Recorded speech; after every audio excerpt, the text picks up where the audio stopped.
Okay, we should probably go straight away, I guess, if we're going to jump over to Discord in All of these 50 cows are minutes. Maya, or one of those cows is Maya. Yes. All of the cows are This is Maya. this green screen is not working at all. Well, that doesn't mean you can't start the episode. Oh no, I didn't mean to stop. Oh, I said stop video, but it just stopped every video. Right. Sorry. Damn it. Let's go back to space, whatever. Just general space, where I learned that Kashmir is highly populated, I think. It's a little hard to tell what I'm looking at. Okay. Well, here we go.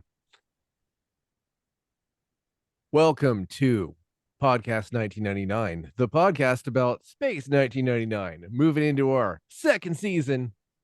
Our I'm your Koenig for this season. Here's your Dr. Russell for this season, Matthew Comagist. Hello. And here's our Maya, Brian Clayton. Hello. How Hello. you doing? Do we have to like start talking like really like annoying voices for this entire I'm gonna season? scream at everybody all the time. And we'll just do this the whole time. Stop screaming, Mark. Okay. Go and see. Go Do I and want to see. be Maya or do I want to be Tony Verdeschi? You could technically Who become Tony does Verdeschi. he seems to be the de facto second in command now since we don't see Paul around anymore. So Paul's off Yeah. tripping. That's why we don't see. That's why I like we can just like create our own stories. I mean, I know some books have created their own stories, but I can also create my own stories for what happened from season to season, you know? So Yeah. Paul's off. Paul's on he's that guy that took too much and he's like just permanently tripping now. Well, did someone say books? Oh, Because I have one. It's the Oh. year two book, yes. Which Oh, weirdly yes. enough came out about 15 years before they published the year one book a couple years ago, or last year, actually, I think it was. Yeah, I probably will be leaning on you for a bit because I have a lot of trivia, but I had to basically truncate it because there was so much. well, you can spread it out a few episodes if you want, probably. Well, I'm just gonna dump what I have and then Dump what you have. Give Brian us a can, big old dump, a big old steaming I'll dump big of old jump, and trivia. then Brian can like season it with some book facts. Sure, why not? During the pre-production of season 2 in 1975, ratings of season 1 were starting to dip in America, which caused Lou Grade to basically cancel the second season entirely. In the interim, Fred Freiberger, the new script editor, along with Jerry Anderson, proposed 2 new live-action series: Rescue 4, aka Intergalactic Rescue, which was basically a combination of the Super Marion Nation series Supercar and Thunderbirds. That was rejected by CBS. And The Day After Tomorrow, which is sort of a hybrid between an educational show and a space exploration themed sci-fi, which made it to a pilot episode on NBC but didn't get past that point. Freiberger eventually proposed a new character for Space 1999, an alien girl who could transform into different animals to give the show a science fiction wow factor. This was the main thing that convinced Lou Gray to greenlight the second series, and this also earned Freiberger the role of producer. This wasn't the entire extent of Freiberger's changes. He deliberately plotted to leave Barry Morse out of the second season by offering a much lower salary than just ignoring his agent's phone calls for negotiations.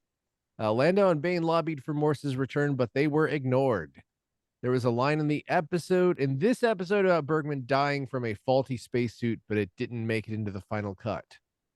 Jerry Anderson mostly steered clear of all these events, mostly just collecting a paycheck and taking the title of executive producer. Many believe it was bitterness about his recent split with Sylvia, who'd casted all of the original actors herself. The Italian TV company RAI did not return to invest in season 2 of the show because the show bombed in Italy. This was part of the explanation for the cost cutting that followed. This episode, the Metamorph, was the first episode produced for series 2 and the first one aired. Charles Crichton is back to direct his first of 6 this season.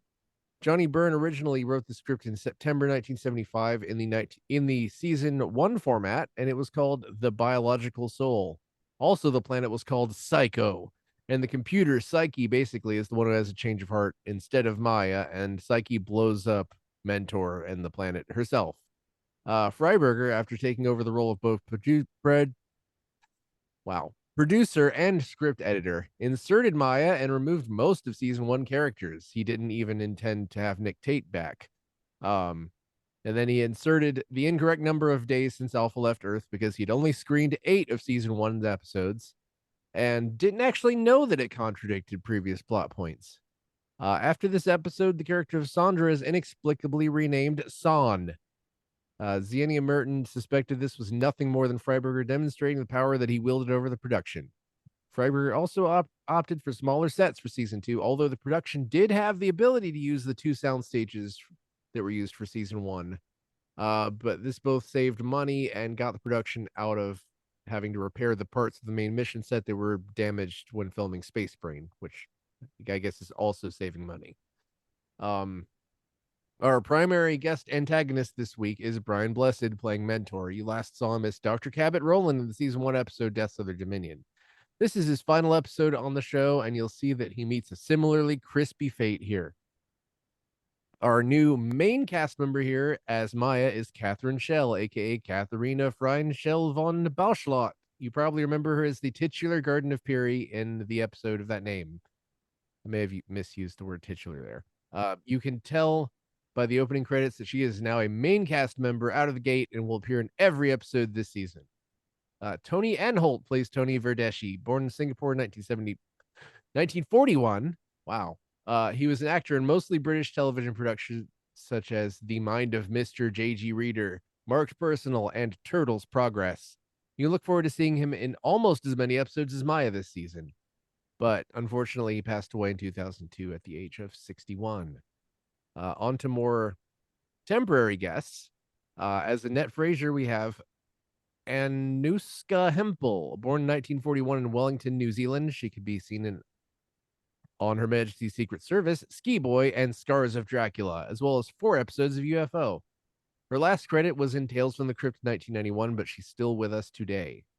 As Bill Fraser, we have John Hugg, born 1946 in Loughborough, Leicestershire, England, I think. He has a short resume of mostly British productions like The Fourth Arm, Perfect Scoundrels, and Tales of the Unexpected.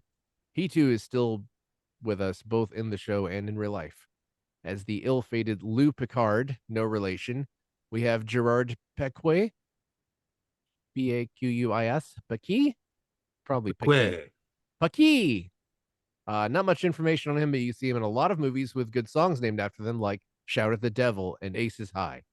And also Prometheus, The Life of Balzac, which is probably a cool song, if someone has written that. Finally, as the ill-fated Ray Torrens, we have Nick Brimble, born 1944 in Bristol. He has a longer career than most actors in this series, period, with 145 credits. You see him Robin Hood, Prince of Thieves, A Knight's Tale, and Hitler's SS Portrait in Evil. He's still alive too. All right, Brian, you got any more bad things to say about Fred Freiberger? Have I said anything bad about him yet? I don't think if I have. I've said some bad stuff. You can defend him, or you can dump on him, or you could say something that's more relevant than any of that. I was thinking about Anuska. What is her name? Who plays Annette? Anuska Hempel. Hempel. Yeah, I also did a little research on her. It turns out that she had married a wealthy man in the 70s sometime, and then he passed away, and she ended up marrying another wealthy man who may have had, I think she has a title now or something. And so it was kind of no wonder she ended up not acting anymore after this, because she was a millionaire. Oh yeah. But the thing about her, every time I see this episode, is like, where have I seen her before? And I turned up the On Her Majesty's Secret Service credit, which of course she shared the screen with Catherine Von Schell. So now you have 2 Bond girls in the same episode of Space 1999. But I think looking at the rest of her filmography, I just realized is that the reason she looks so familiar to me is from this one episode, because she's in it a whole lot. Yes. Like every scene in Command Center, she's in the scene, and it's like, Got to feel the love for our Well, doomed couple. it was very much this whole human drama about her husband, her new husband going missing, and making a big deal out of it. And so the way it's played up is you think, well, this is like, a romance of the ages. We're going to see a lot of this in season 2. And no, not so No, much. based on season 1, I assumed Indeed. he was going to get his brain sucked out, you know?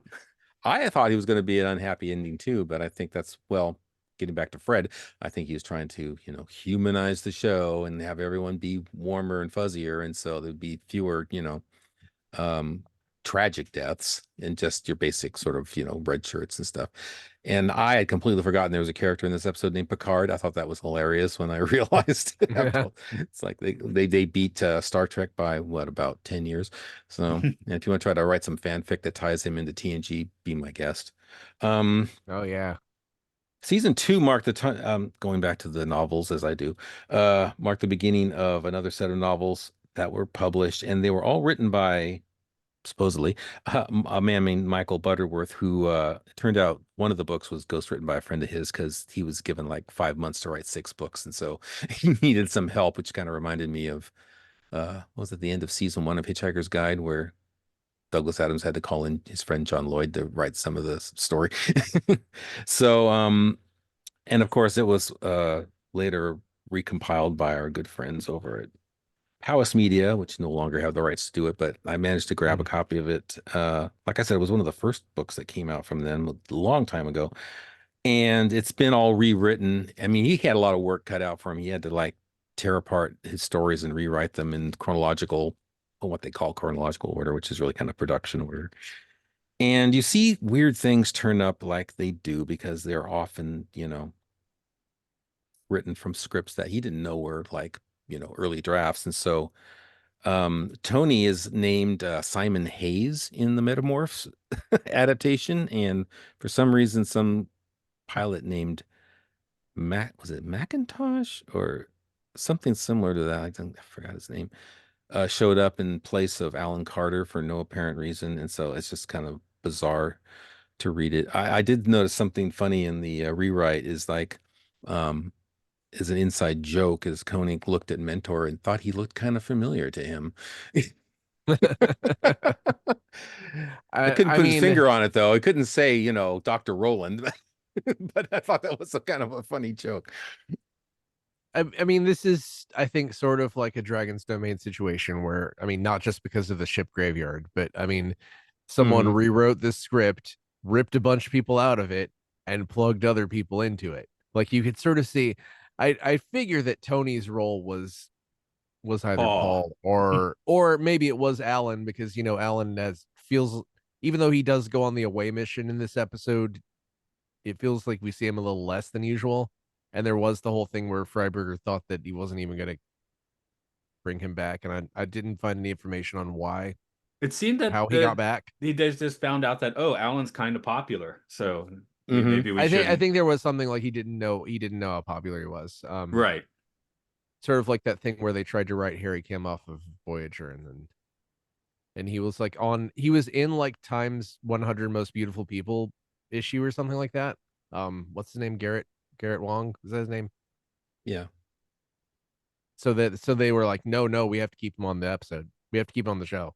So they did not write him off, and then they wrote Eventually, they Tess off found a instead. couple episodes to give him something to do, which was nice.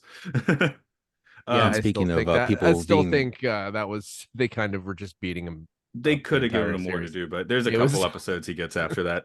yeah, no. but it's interesting. They have Victor had famously like a dropped line from this episode where they alludes to the death of Victor Bergman.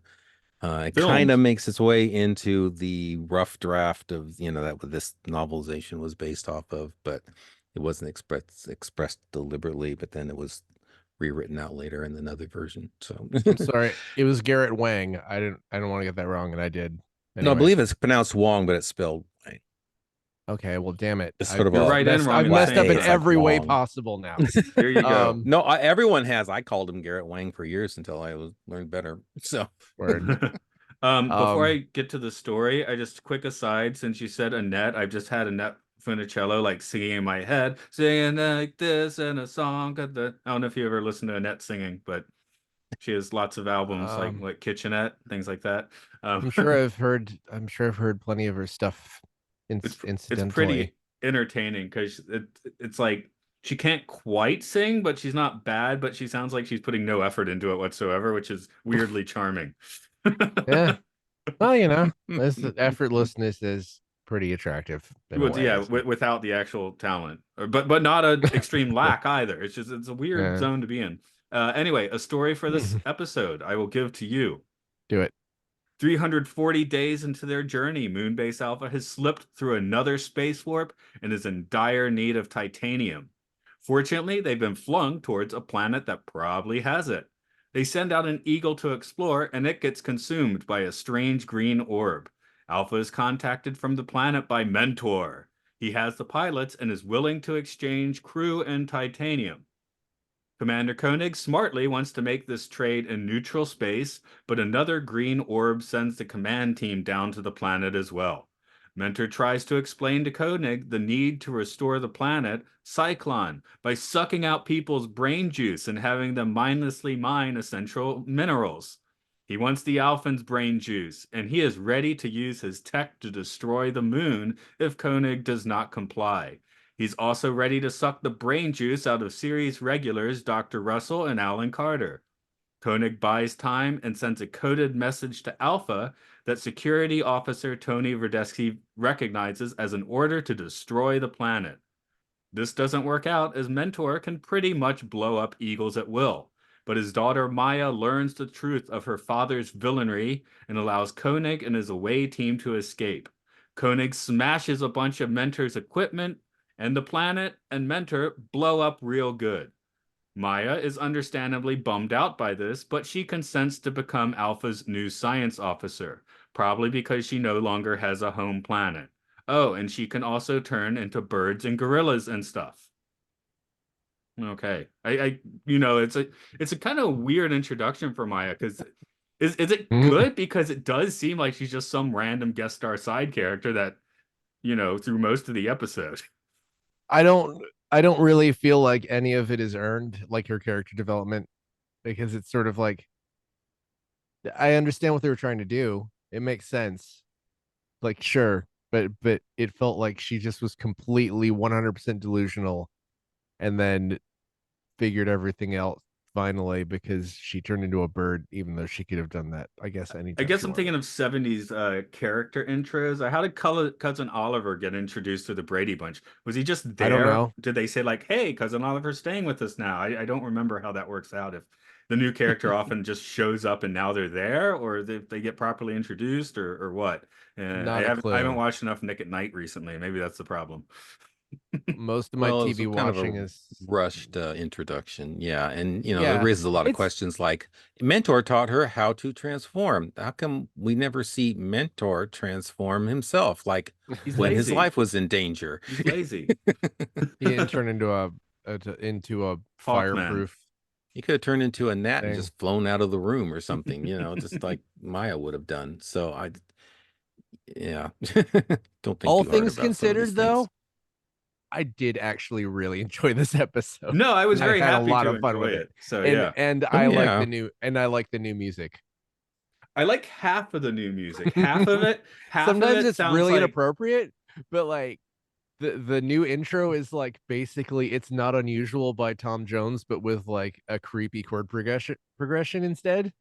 let's It see goes what my dance, notes it's are here. it's I wrote it still grooves, so that maybe that's not unusual. Um, okay, I called it a new prog rock plus Hollywood razzle dazzle soundtrack. Mhm.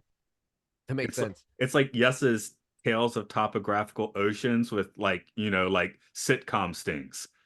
Yeah, like of course, technically the original opening is super like all time top shelf, but still there's sort of a verve to the new stuff that I really No, appreciate. it's And supposed to feel streamlined, yeah. it's I funny liked feeling it. like this is the new thing that looks all new and fancy when it's 50 years old. That feels Somehow really it funny. does look more late 70s than mid 70s with the old one is very mid 70s. This one starts to feel a little Well, more Epcot Center, I think. Maybe that's the thing with uh-huh. Space 1999 season 2. There's like we're getting closer to the 80s just a little bit and Yeah. I got a few Epcot Center vibes from this that season 1 didn't give me as much of.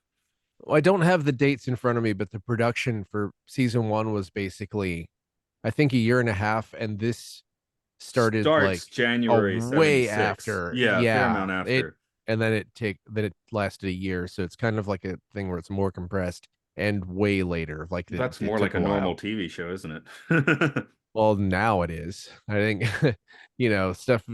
stuff at that time. Well, it's British, so British shows They can operate reinvent more like what we're themselves. used to. Yeah. Yeah, though they can take time off and things like that. I And mean, what's the difference between Faulty Tower season 1 and 2? It's in like 5 years. Series 1 and series 2, excuse me. yeah, And I now think they're thinking of a new one. That'll make a what? 50-year series? oh God, Gap in seasons? is it just gonna be John Cleese having people like tell him politically correct stuff? Is that what's gonna be? I don't know. If He's it's turned into one of if People those. they fear the worst about a revival of Faulty Towers at this if they point, make given it and it's great, Yeah, that's great. But John Cleese's attitudes. I don't see many avenues for I that one yeah, I becoming don't need any more. The good. whatever original 12 episodes are fine. Like I don't need any more. See, there's a new Red Dwarf season. I'm like, well, they might actually pull some of that off. Also, because See, those I guys don't age or barely age somehow. That helps too. But Oh, well, they're also aging.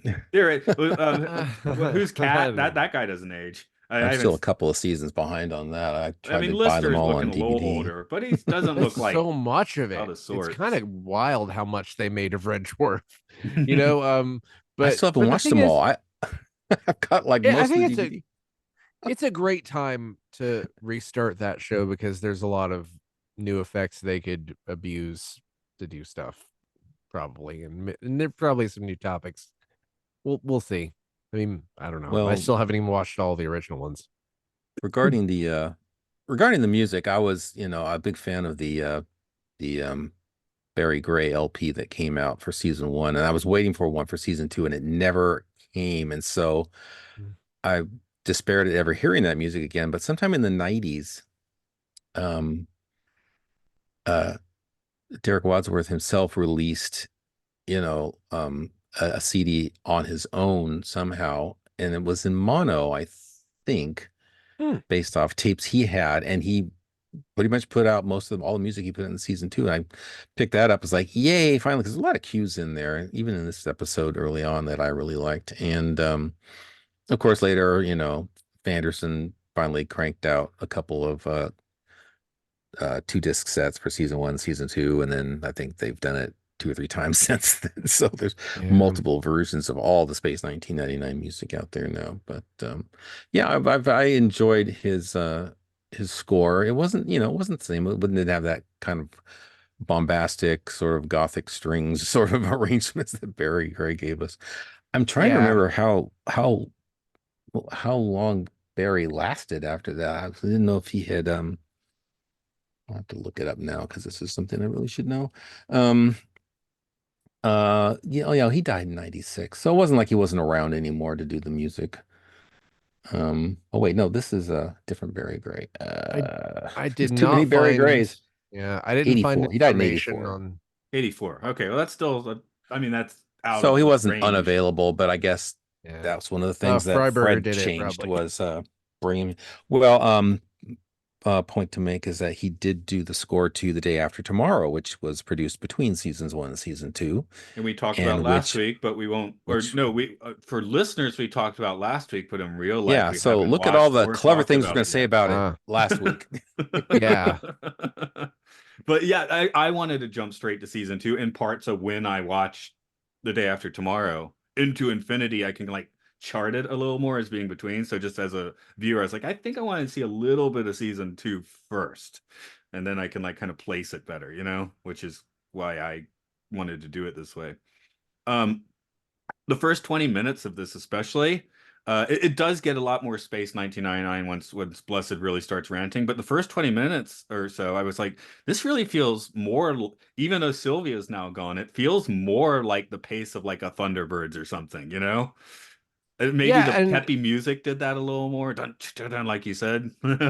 well, and they did a cool atmosphere entry thing, which I don't think we've seen on the show at all, right? I mean, that was Yeah, awesome. those That was an fantastic awesome, like, volcano yeah, models. Oh yeah. yeah, Those- Saigon And that looked stuff was great. like, man, it's cool. And then all the And stuff, Blu-ray all looked those, really great. I love those models of the lava flowing. It was great. yeah, and all the Does it look all like someone's the high school project? Kind of, but that's not. the That's fine. the colorful liquid that Koenig then just smashes and smashes and smashes. I mean, He's like, that, "Don't A lot of harm color. Mentor." Ah, there were like just 20 other destroy things you could everything. have done, you know? Yeah, Brighter like, lighting too in Command Center than we saw in Main Mission because it's a yeah. smaller set, so the light was probably more condensed, but it was really vivid on the Blu-ray from what I remember. Yeah, I guess it's just like we kind of moved from like one of the what I think I was trying to push as maybe the best sci-fi set ever to a pretty good one now. Yeah. Well, you could tell yourself, I guess what I Slightly was telling smaller. myself in my head was they've been through a lot of stuff. So they're kind of all in a bunker surviving. And we did get some back and forth between Mentor and Koenig where he's just like, you can't survive. We're not surviving. You're not surviving. I'm not surviving, and Well, you're not surviving. I a like lot in of this people one how they're like, oh, and Moonbase now has shields which work for exactly 0 seconds. and laser cannons, which are ineffective against an enemy that just blows things up remotely by pushing a button, and there's no incoming missile to shoot down or anything. It's like no spaceships. We'll Yeah, see they what were they get into in ridiculously future episodes, but But it does point out the outmatched fact that here. main mission was on a tower in the middle of the base. It was like in a bullseye target, right? So it would obviously be the first thing an alien would shoot at. It makes a lot more Mhm. sense to have the command center deep underground, sort of like NORAD. So when Yeah. thing went sideways, they would be safer. But which I know we brought up several times talking about season one, because yeah. well, Yeah. they've heard your cries and they've addressed them. Thank you, Space Warp. That's why it's Well, day 342. They've gone through so many space warps, like their number count has gone backwards for a while. They There, said that was their yeah, why second not? one. I just So know what's the Fry's first one? I just Black Sun maybe? Was it Black Sun or was it the weird another time, another place? I'm just going to assume The they've been through like 80 space warps at this point. Black hell in Sun the was sense one. two But she specifically? forgot about some. They were mind erased from her, I mean, not including everything what day it happens is. on. Not everything happens on screen. I want to know Prize, Marvel Comics style, for working Yeah. out why the day is now 342. Marvel will be in touch with you. Thank you. It'll be CGI. They'll I have their CGI people make it for you. so here's a with Brian Blessed. I thought he was better in Death's other Dominion, Agreed. but I think he's better in this episode, if that makes any sense. He's bigger in this episode. No, Maybe. he's No, I mean better in the first. that's He's my better in this thought. one. He I is guess louder. He's more extra in this episode. I guess this is like I think his acting's probably better in the season one episode, but this like and when I see Brian Breslett's name on the guest credits, this is what I want to see. Well, it's like You would I say more mean, Flash Gordon, Brian Blessed, don't you? Right. Yes, I have that directly written in my notes. What did I write? Oh, Blessed gets to Flash Gordon way harder in this one. I mean, like when's the last time you saw Wrath of Khan? Like in your brain, doesn't Ricardo Montalban just like always? Isn't he like always screaming and like Answer is 3 bleeding months the whole ago, by time? the way. And he's So really it's not. not really a But fair he's not question. though. He's like seething with quiet rage, and that was yeah. more what Brian Blessed was doing in this one, in the first one. Yeah. And in this one, he's more just doing what in your brain Khan is doing. Like he's more just yelling. And that part where he does that wave with his cape and then teleports was amazing. Like, Oh, that the was cape. coolest thing. Did you get like a really strong Landru vibe off of him when he like materializes as a hologram with that Yeah. cape on? It's like a straight out of TOS. And in a way, that was my favorite part of the entire episode, where he shows up as a hologram and the one like red shirt is like, wait, I'll try to neutralize it. And he just shoots it and it just kills him. It's like, why would you need to What's neutralize a the hologram? point? Why would you need to What's the shoot point? at it? This He is not the Picard family we know. That was Picard that did that, by the way. Sorry. This is why there's no Captain Picard in this future, because the idiot killed himself. Yeah. Well, at least they were able to quickly replace their science officer, which is quite a hat trick when you're flying aimlessly through space. Dub in, screechy Barbara Baines scream immediately upon his death. Well, she named him when they were leaving. It's like she always has to say the name of the dead people at the end of the episode. Yeah. This is typecast, Brian, right? But that's kind of what you want to Yeah, see sometimes. that's fine. That was great. I mean, what I mean, nothing. It didn't really make a whole lot of sense. It was mostly him just bellowing, "Listen to me. You have to let me suck your brains out, okay? Look, it's for the good of the planet. Let me suck your brains out." And he's like surprised that Why Anyway, is Brian Blessed always trying to suck people's brains out? I don't know. It's really I the mean, same character when you think about it. For the greater good of my people, I need to suck your brains out. That's all Yeah. that comes down every Look, time. I know I was protecting Ultima Thule by sucking your brains out before, but now I'm protecting Psychon by sucking your brains out. So, like, look, let me suck your brains out. Also, there's a ship graveyard. And I was like, is the is the whatever the octopus here, the space the death dragon, octopus. Graveyard dragon. spaceships. It was like, is that dragon here? Probably. Because remember, We didn't check the everywhere. last two times that Well, they're happened, the same models too. If you look I'll at say. them. Yeah, Looks the same. Uh, They're on the ground now, but they don't maybe spend that was the what if surface the is dragon was 100 Maya? the surface is what 180 degrees. Do they say Fahrenheit or Celsius? I don't remember. It doesn't matter. I It's don't hot either remember. I way. didn't write it down. So why would they even find the octopus? Because it's too hot. They can't go on the surface. I want to believe that was Mentor just transforming into the space octopus the whole time, both times. Okay. Isn't that great? Yeah, that would be great. That's good. great. Oh, It was no, him all the Isn't that time. great? Oh, It what a was him the tie-in. whole We could time. tie all this together. But by the Wow. way, what was the funniest part of this episode for you? Me shooting the guy shooting himself. Okay, Brian? That was pretty hilarious. I don't know. Some of the zombie aliens down in the catacombs kind of seemed like, typical zombies, typical Yeah. zombie-like creatures. My answer, which is the only time I laughed out loud during this episode, was actually in the end credits where someone was credited for continuity. It's like, yeah, great job there.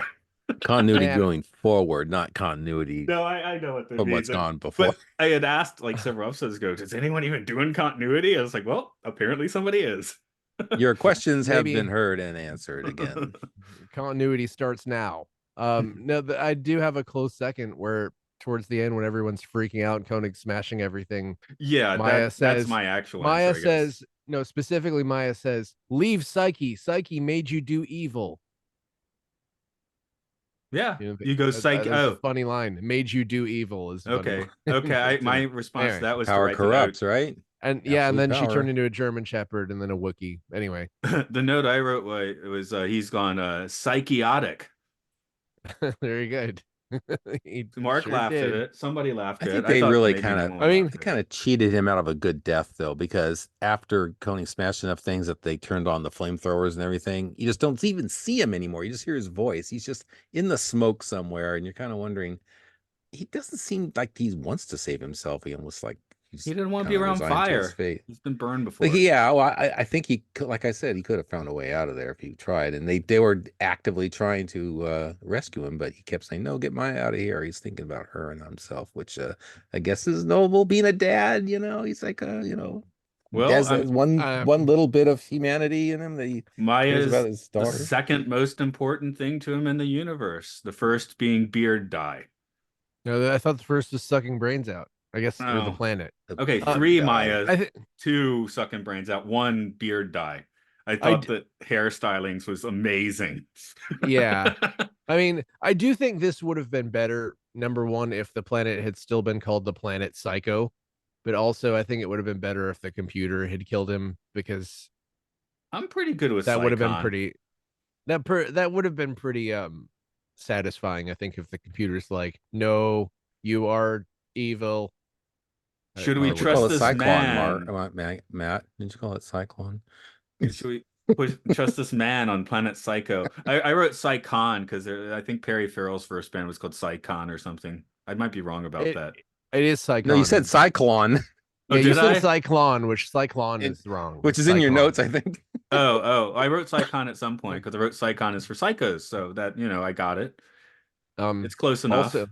I'm also it just having fun with you.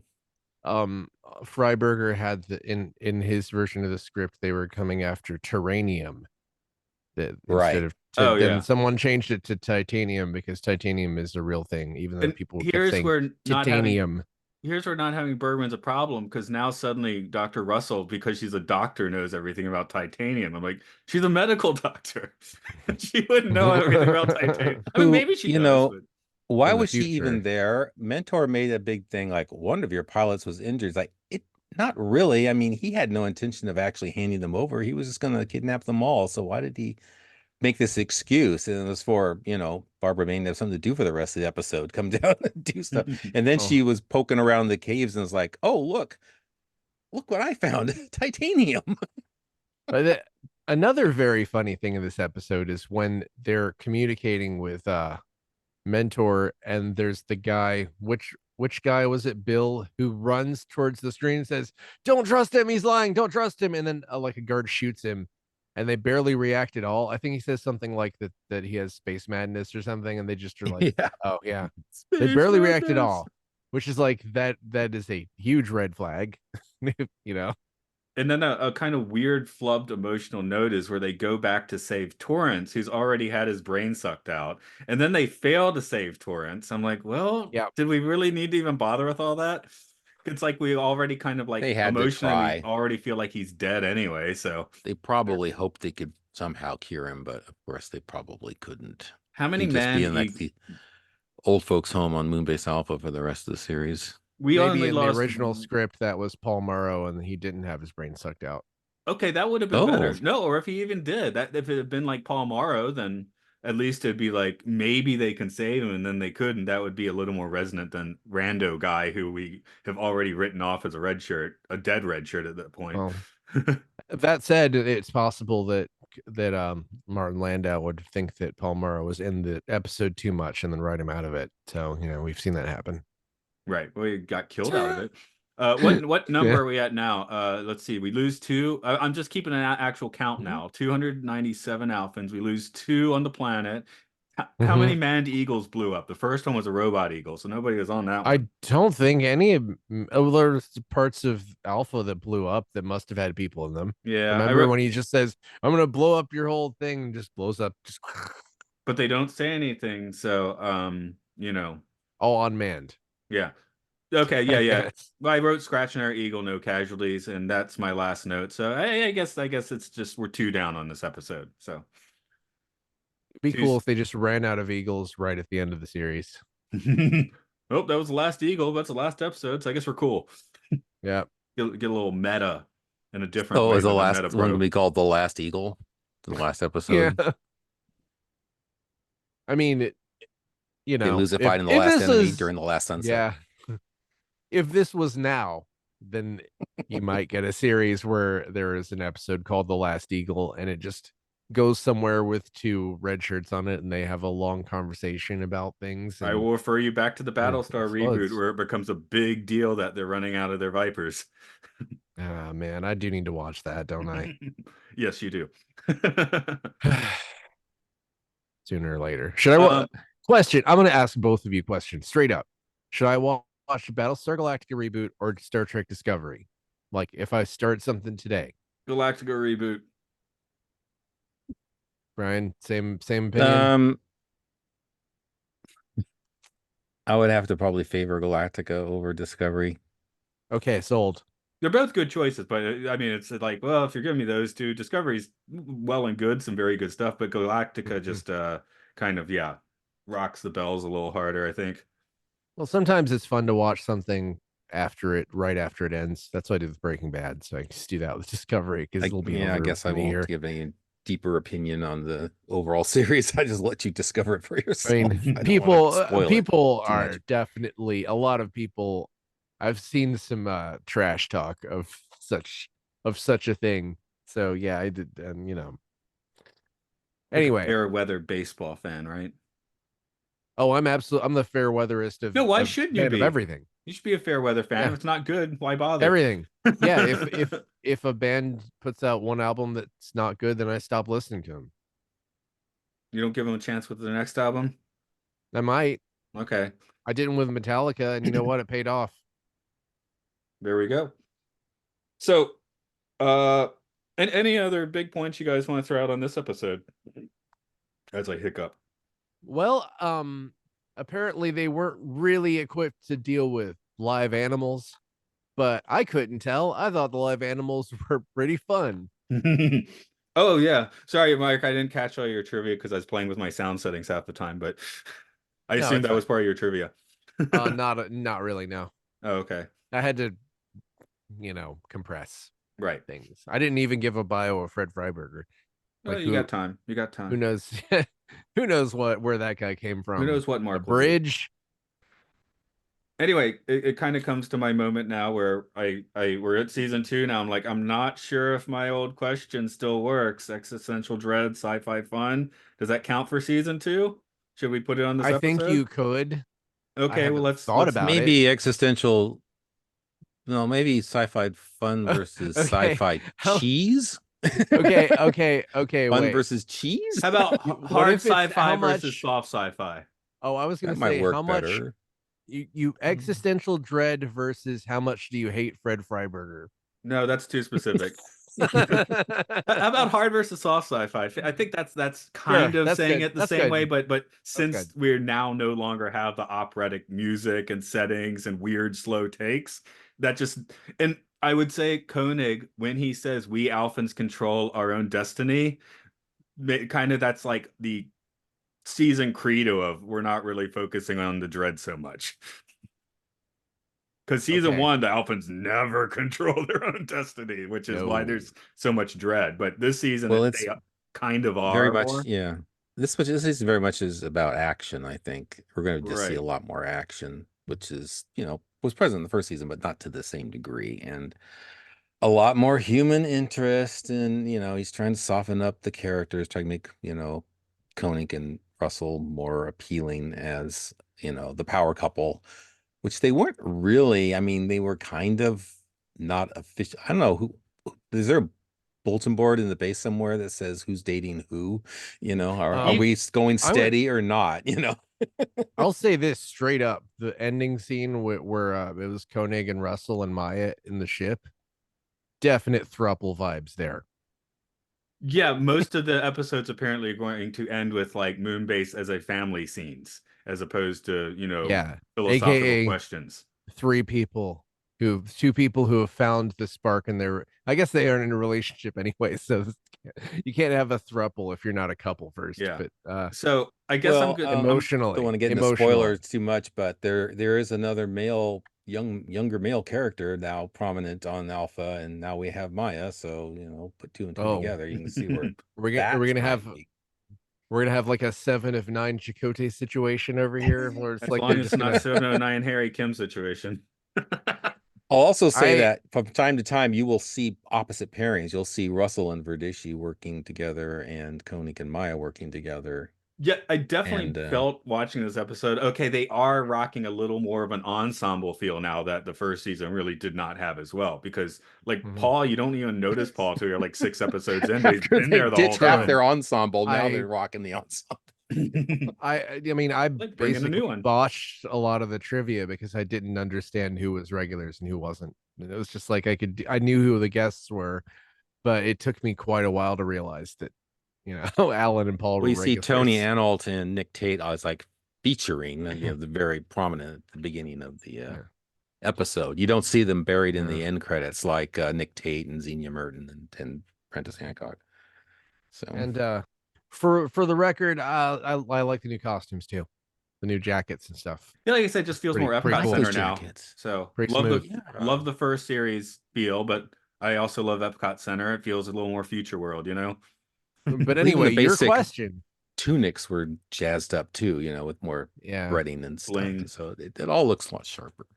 You need a jacket. Like you don't have to have a jacket, but you need either a jacket or you need some kind of like shoulder pads, or you need I something think to fill out the thing. Well, Koenig has some sort of weird shoulder pads in this episode. I don't know if we see them going forward. He has some sort of weird overcoat in the base, but I think they get rid of that in favor of just another jacket.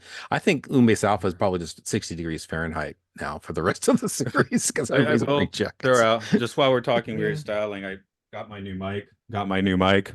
Nice. Nice. Which my Looks daughter, familiar. as soon Good. as my daughter saw it, she was like, it looks like Yakuza bling.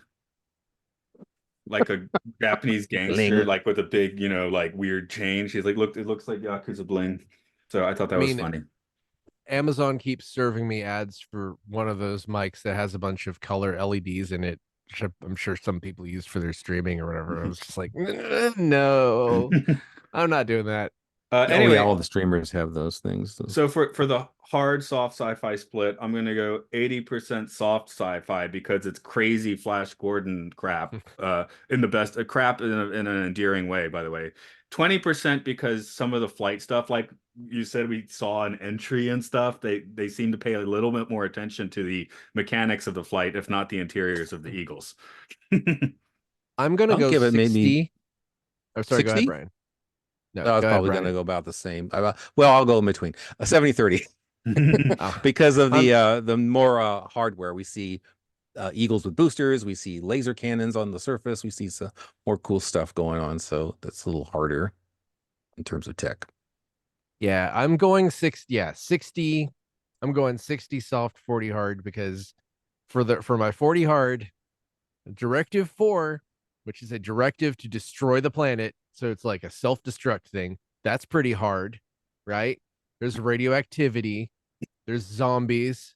Wait, are these not hard sci-fi concepts? Am I just naming things that are cool? I mean hard as in realistic and soft as in what you're That's totally saying. realistic. Okay. Radioactivity is self-destruct is very realistic. That's as real as you can get. Moonbase Alpha blowing up a planet to me seems a little not particularly possible, but whatever. I mean, it's Maybe it's a destruction really is real. small planet. I don't Smashing, know. there's fire, there's smashing things. That's Maybe hard. Psychon's tiny.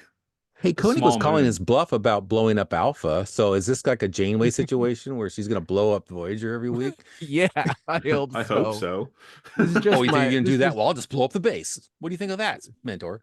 it's gonna be my bit where every week I deliberately misunderstand Matt's question. Yeah, sure, why not?